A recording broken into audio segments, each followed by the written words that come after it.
Assalamualaikum warahmatullahi wabarakatuh. Sahabat Reza FM dan sahabat PMI di mana saja Anda berada. Selamat siang dan selamat berjumpa kembali di channel YouTube Reza FM. Saya sekarang berada di rumah makan Balado, Corniche Jeddah. Sahabat PMI di mana saja Anda berada, menjadi buruh migran menjadi pilihan atau impian. Kadangkala pilihan tidak sesuai dengan kenyataan, bahkan pelarian yang kadangkala menjanjikan.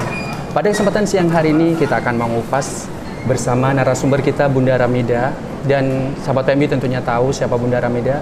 Beliau adalah seorang aktivis yang seringkali menangani banyak permasalahan tentang PMI itu sendiri. Selamat siang Ibu Ramida, apa kabarnya? Selamat siang, alhamdulillah baik. Bahagia sekali pada kesempatan siang hari ini kita bisa berbincang atau berbicara bersama di rumah makan Balado. Begitu. Sementara ini Bunda Ramida sempat ngilang dari peredaran ya.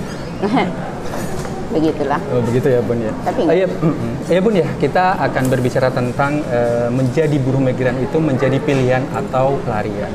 Kalau Bunda Ramida sendiri melihat dari segi atau pandangan Bunda Ramida sendiri, apakah benar misalnya menjadi buruh migran itu menjadi impian bagi mereka atau pilihan menjadi mereka?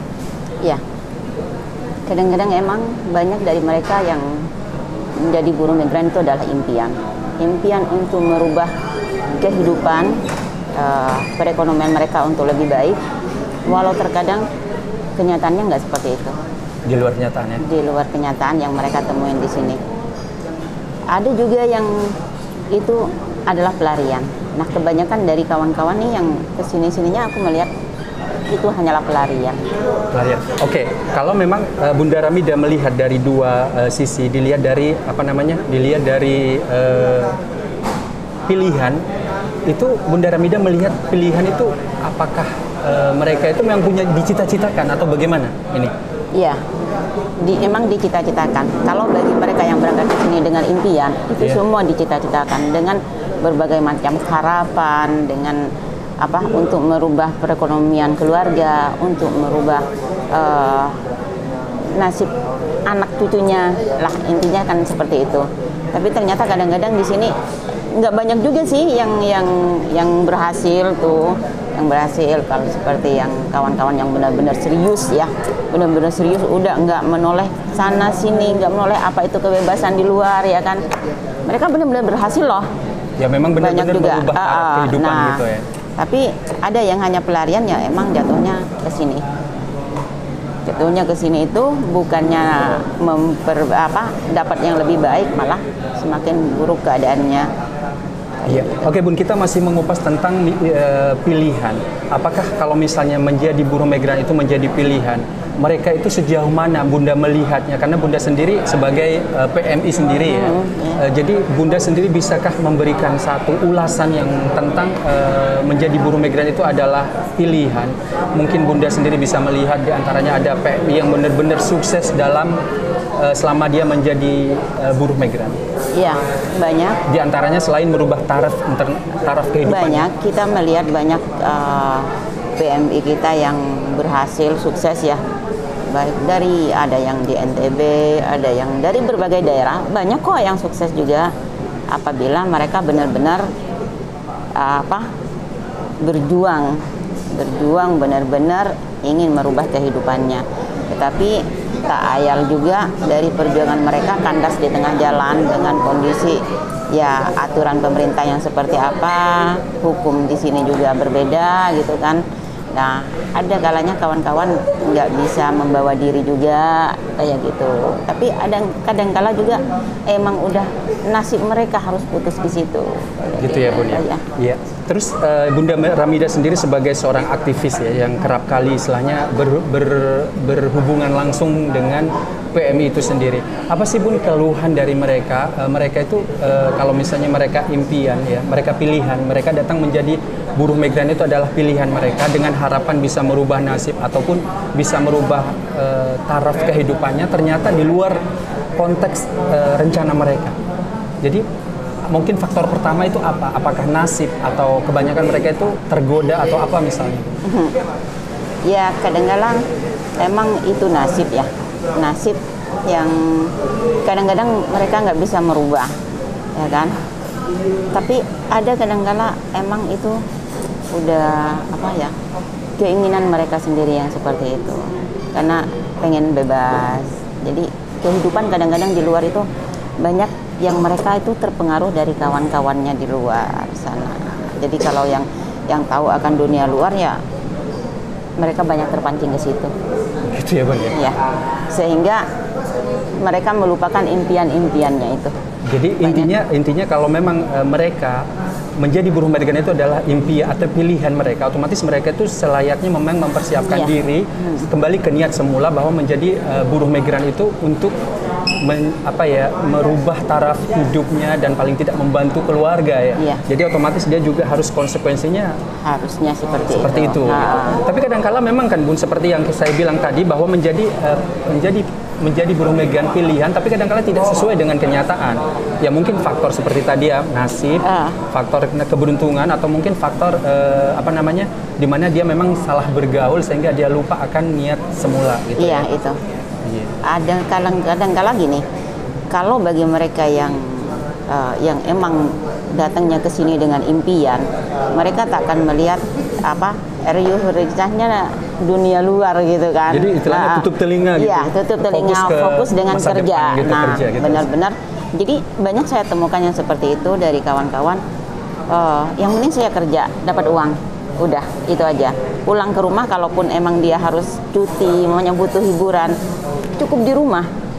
Di rumah, paling keluar ya makan di luar yang pengen itu. Tapi kalau emang kawan-kawan itu emang berusaha ingin mengejar impiannya, tapi kadang-kadang kala ya emang nasib juga mungkin sehingga mereka juga terseret ke dunia lain, itulah intinya. Nah, itu yang sangat disayangkan, sehingga apa yang mereka impikan jadi berubah. Jadi intinya tetap kembali kepada niat semula ya Bun, ya. Di mana beliau meninggalkan keluarga, sanak padang dan orang-orang yang tersayang, niatnya bekerja dan dia harus fokus, tutup telinga mungkin, tapi jangan tutup mata ya. Tapi Bun gini ya, menjadi seorang PMI itu kan intinya tidak harus istilahnya fokus ke bekerja gitu aja kan, apalagi zaman sekarang kan ya yang gitu ya. Zaman sekarang di mana semuanya tersedia gampang di dalam HP, komunikasi sangat luas, bisa kemana saja.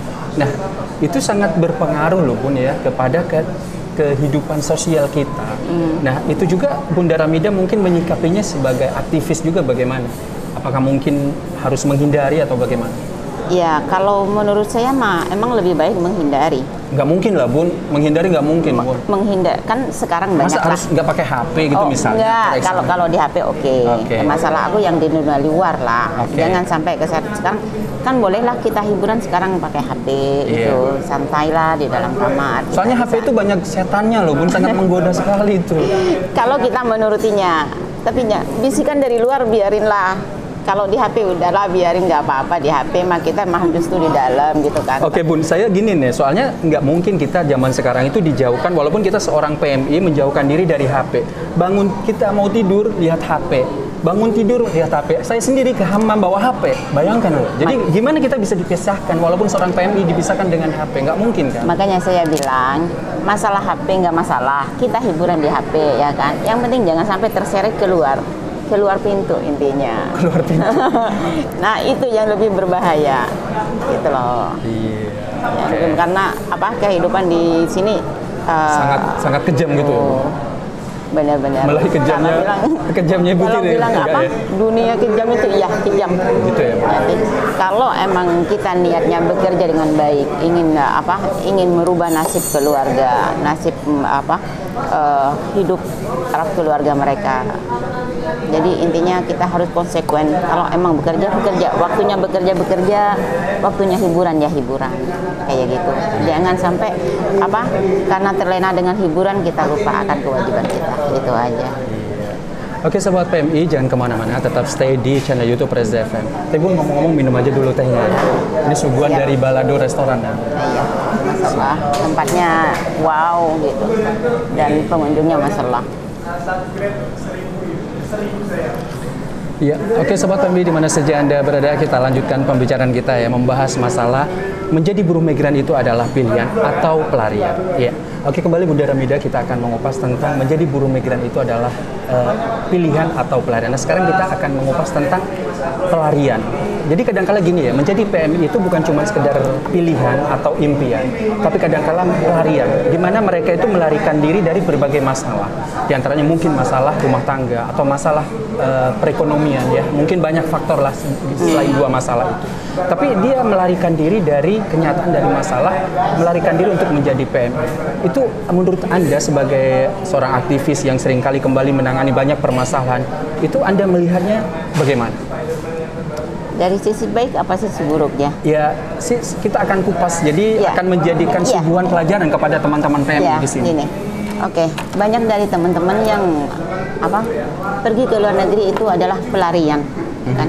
Yang dimana dia itu ada dua macam pelarian ya. Ada pelarian dari ekonomi, ekonomi keluarga. Ada pelarian dari sakit hati ya. Sakit hati. Nah, kalau udah masuk, kalau udah masuk ke pelarian sakit hati, nah disitulah kadang-kadang di saat mereka itu lagi sakit hati, datanglah kadang-kadang oknum gitu kan. Orang ketiga. Orang ketiga yang mengajak ke luar negeri. Nah, disitulah kadang-kadang mereka tanpa berpikir panjang bahwa dengan melarikan dari masalah itu mereka akan dapat masalah baru dan justru terjerumus ke dalam lubang yang lebih fatal lagi kan, terjerat dengan permasalahan yang lebih fatal lagi kan begitu ya. Kalau emang itu dari segi pelarian sakit hati ya. Tapi kalau yang segi pelarian dari perekonomian keluarga, banyak loh yang sukses. Yang sukses ya? Iya. Karena memang mereka istilahnya dendam ya, ya? Dendam ya? Karena nih aku harus bangkit nih, aku pergi dari kampung dengan niat begini-begini. Dia benar-benar bekerja. Nah, itu bagus. Jadi akhirnya pelarian tadi itu menjadi impian.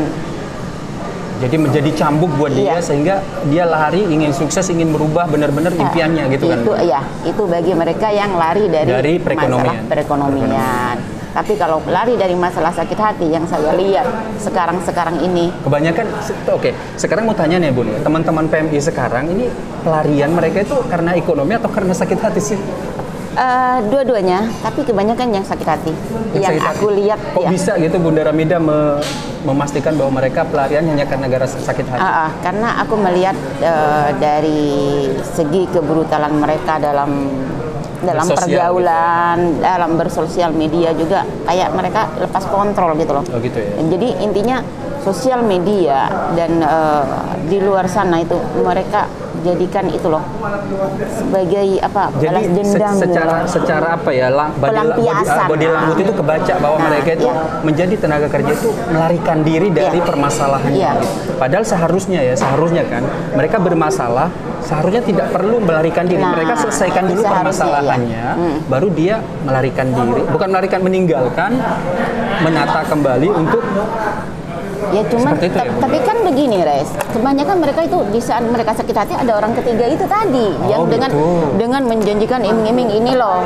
Ya PHPM gitu. Kalau PHP gitu. Beri harapan palsu. Memberikan palsu gitu. PHPM mah punya itu. Iya betul. Ya Kang Dadang mah kalau Kang Dadang ke bawah ya di luar PHPM ya. Jadi intinya seperti itu. Jadi di saat mereka sakit hati datanglah orang ketiga itu menjanjikan dengan iming-iming yang sekian padahal mereka hanya dimanfaatkan loh Res. Dijadikan yang saya tahu dari berbagai kasus yang saya tangani itu ternyata mereka itu hanya dijadikan alat oleh orang-orang yang nggak bertanggung jawab. Miris sekali ya. Nah disitulah mereka dalam keadaan pikirannya lagi sakit hati, lagi ini, datanglah orang ketiga itu menjanjikan bahwa bekerja nih seperti ke sini ya, Arab Saudi. Mereka kan dikasih tip. Tahu nggak uang tip itu seharusnya berapa? Kurang tahu. Seharusnya 10 juta kan. Tapi apa yang mereka? Ada yang mereka terima hanya 1 juta, yang dari NTT ya, dari Bima itu mereka kadang-kadang cuma dikasih 1 juta, 2 juta dan 3 juta paling full. Oke Bun, ini Bunda Ramida ini sebagai seorang aktivis wanita yang seringkali menangani banyak permasalahan tentang buruh migran itu sendiri. Nih Bunda Ramida mungkin seharusnya bagaimana menyikapi dalam kalau misalnya teman-teman saudara-saudara kita menjadi buruh migran kerja ke luar negeri itu adalah satu pelariannya. Bunda Ramida mungkin memberikan warning atau memberikan satu apa ya, opinion itu bagaimana sehingga dia tidak terjebak dalam permasalahan yang lebih rentan lagi gitu. Oke. Ya, saya berharap sama saudara-saudara saya ya yang ada di jauh pelosok kampung sana. Sekarang ini dunia udah canggih loh. Udah zaman digital semuanya. Jadi ayolah. Apa sih yang nggak bisa didapat informasi ya? Pacaran juga melalui online ya, Bun ya? Nah, dari situ ayolah kita harus cerdas ya. Harus cerdas. Kita emang harus cerdas, benar-benar harus cerdas dalam menilai ajakan-ajakan dari orang-orang yang enggak dia kenal ataupun orang yang terdekat dengan kita. Kebanyakan korban-korban itu adalah korban dari semacam TPPO gitu, tapi nggak benar-benar TPPO loh kadang-kadang itu. Kadang-kadang smuggling juga loh. Oh gitu ya. Jadi dari semua perdagangan manusia itu unsurnya itu nggak bisa dinilai dengan TPPO semuanya. Jadi ada smuggling juga di situ. Iya. Jadi ada intinya yang mereka ingin hanya numpang proses doang kan, benar-benar keinginan sendiri untuk nyebrang sana, bukan perdagangan, kan? Tapi ada yang secara nggak langsung juga itu seperti perdagangan orang, memang iya perdagangan orang gitu. Iya, oke. Gitu. Kalau Bunda Ramida barusan berbicara tentang perdagangan orang, apakah mungkin diantaranya teman-teman atau sahabat PMI ini yang yang kategori melarikan diri ini menjadi buruh migran, apakah menjadi korban atau misalnya dari dari trafficking? Iya, kayak gitu misalnya. Ya, memang banyak. Banyak. Jadi banyak. Kalau misalnya di total misalnya secara nominal jumlahnya itu kira-kira berapa persen selama ini? Kalau selama ini yang saya perhatikan sekitar 85% sih. 85%. 80%. Itu mencapai 100%, Bun, tinggal 15%. Kebanyakan emang kayak gitu. Kalau zaman sekarang kan udah tahun zaman sekarang kan moratorium, kan masih moratorium. Oh iya, baru ingat saya. Iya betul. Jadi oh my god, baru ingat saya. Jadi belum dibuka. Jadi mungkin faktornya ya karena memang apa ya, Bun ya, mungkin antara mereka itu tidak sadar bahwa memang mau bantu, Bun. Apa? Iya, karena emang mereka nggak tahu loh, Res. Dia nggak tahu. Apa mungkin belum tahu karena memang masih di close sama pemerintah sehingga mereka jalannya ada orang oknum yang ketiga mengajak sehingga mereka terlena kayak gitu ya. Iya. Miris memang sekali iya. ya, Bun ya. Itu yang harus kawan-kawan sadari bahwa ajakan apapun dari kawan-kawan dari orang yang nggak dikenal maupun orang terdekat, kalau udah beriming-iming tinggi harus dipikir melalui ini dulu. Benarkah ini gajinya segini? Kok katanya gajinya segini? Kok ini jalannya begini? Nah, karena kebanyakan kan seperti itu, Res. Udah dari awal aja mereka udah main petak umpet loh sama aparat. Nah, harusnya mereka kan berpikir, loh, kenapa ini kok bisa takut dengan aparat? Katanya resmi. Katanya begini, kenapa harus takut main petak umpet sama aparat? Ayo. Dari pemberangkatan dari kampung aja udah main petak umpet, itu jalannya udah nggak beres. Kalau udah kayak gitu, para sahabat-sahabat di sana udah batalin aja semuanya. Kalau udah ada jangan ngomong begini, ada yang ngomong begini, berarti udah nggak beres. Jangan dilanjutkan. Iya, oke Bun, kita kembali lagi ke Bunda Ramida sendiri sebagai aktivis istilahnya yang seringkali menangani banyak permasalahan PMI itu sendiri.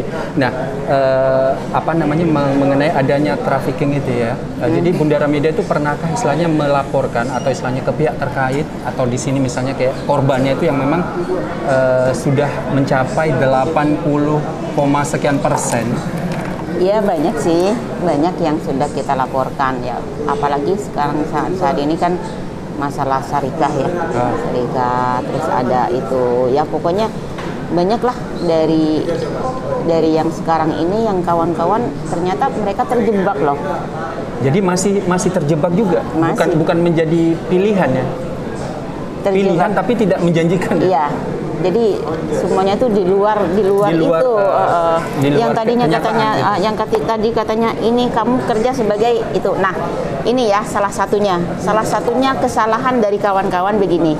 Di saat mereka mau diproses, ditanyakan kan, kerja saya apa? Cleaning service. Okay. Nah, cleaning service ya, sebatas cleaning service. Kenapa mereka itu di situ letak kesalahannya? Kenapa mereka nggak menanyakan cleaning service di mana? Lah, cleaning service banyak loh. Luas ya, oke. pembantu rumah tangga juga cleaning service. Di sini Keeping juga, house. nah Keeping house. iya semuanya cleaning service loh. Oke lah, oke. Semua masuk ke cleaning service. Makanya kenapa nggak mereka tanyakan cleaning service di mana? Nah, sedangkan dari pandangan mereka seorang cleaning service itu adalah di kantor. Tapi kembali Bun ya, mungkin sahabat PMI itu karena memang melarikan diri, dia apapun saja asalkan saya bisa keluar Nah, dari zona itu permasalahan dia. itu. Dia sehingga tidak berpikir secara jernih untuk secara detail sehingga dia bisa melarikan dari zona ketidaknyamanan, saya lepas dari permasalahan. Bahkan dia tidak pernah berpikir bahwa dia dengan melarikan diri dari permasalahan yang dia alami akan terjebak dalam permasalahan yang lebih rentan seperti itu. Makanya di Kasian situ. ya. Makanya harapan kami itu adalah dalam dunia digital seperti sekarang ini, net udah masuk kampung-kampung kok. Iya. Nah, makanya jangan hanya melihat sesuatu hiburan, lihatlah gimana. Nah, kalau ada berita tentang nasib TKI, nah di situ tuh bisa belajar juga di situ sebenarnya, Res. Iya, sebenarnya gini Bun ya, kalau menurut saya itu tergantung dari kebijakan bagaimana kita menyikapi setiap berita-berita yang beredar di media sosial ya. Kita punya akal sehat. Apakah berita ini sangat menguntungkan buat kita atau tidak gitu saja intinya.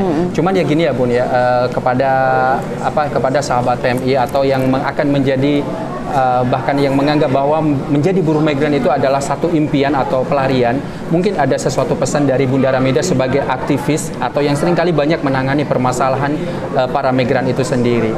Mungkin ada pesan Bun yang ingin disampaikan yang sifatnya mendidik atau menjadikan nalar mereka lebih sehat lagi gitu.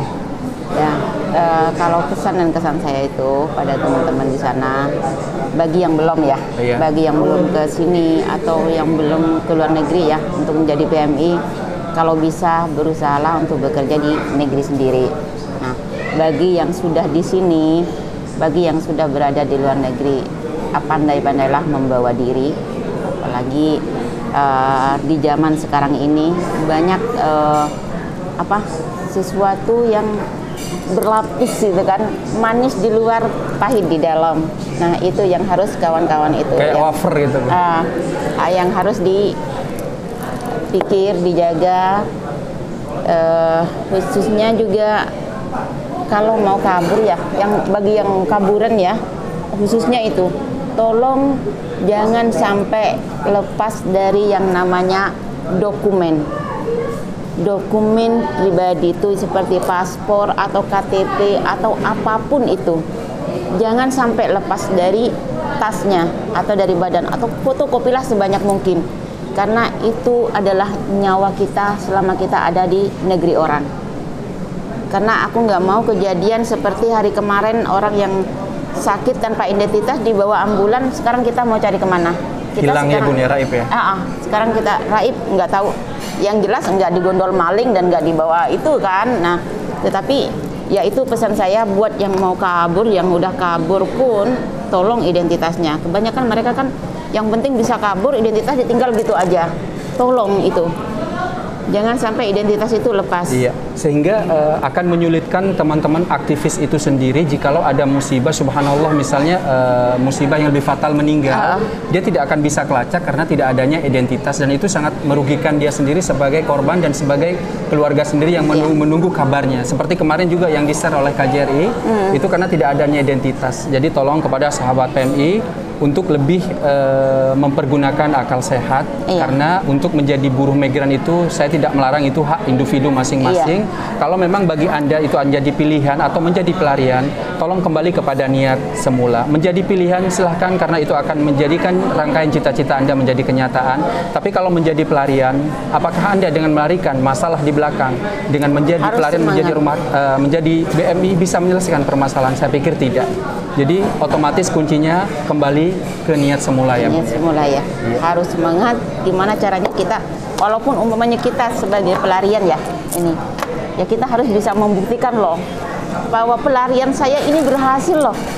Aku nggak hanya lari pontang-panting nabrak tembok sana sini gitu kan, Lompat yang jelas. pagar gitu Nah, Yang jelas kita berlari sekencang mungkin, gimana caranya aku Menggapai nyampe matahari ya, Bu? tujuan kayak gitu. Menggapai matahari ya? Itulah seharusnya.